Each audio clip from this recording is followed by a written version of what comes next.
This podcast is for the short story The Veldt by Ray Bradbury.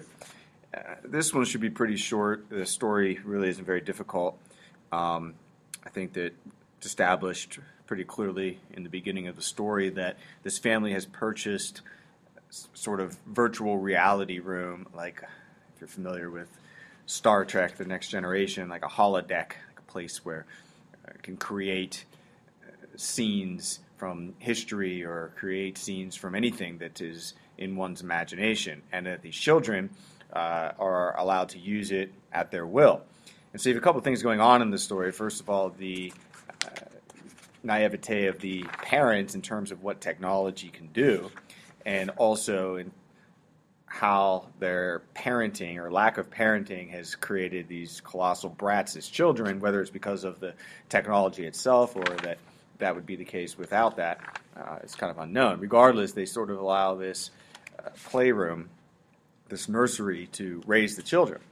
And they noticed, the wife first noticed, that there's an African veldt, and that's just an African grassland is all that means, that is sort of stuck in the room. And that whatever the fantasy these children are having, it revolves around this.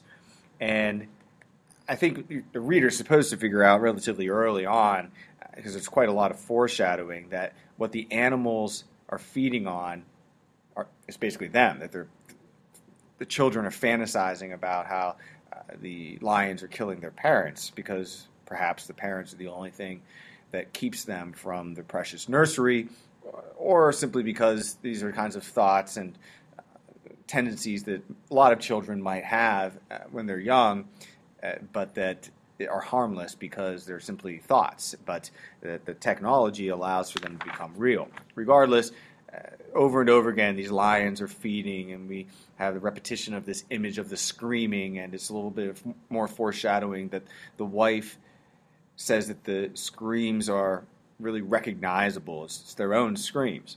And so when the daughter is asked at dinner why they're looking at Africa, she goes, this could be a confusing part of the story, and says she'll check, and when she goes, she changes it to something very innocent and comes back, and she's lying because she doesn't want the parents, and the boy doesn't want the parents to know what they're doing. And then at the end of the story, you see how the children react to turning it off, and convince the parents through their tantrums to turn it on just one more time.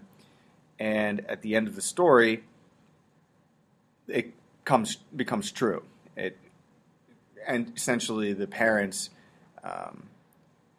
end up being killed in reality. How that happens, I think it's kind of unclear as to whether or not the boy changes it somehow, whether or not because they've pictured it so many times it becomes real, whether the machine does it because the machine doesn't want to be turned off.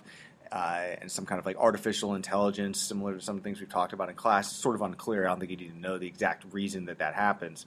But regardless, I think the overall theme of the story is the dangers of technology and sort of questioning what progress exactly does for us, and how things that we've never dealt with before in terms of human experience are brought about over and over again through technological advances. That's about it. Thanks for listening.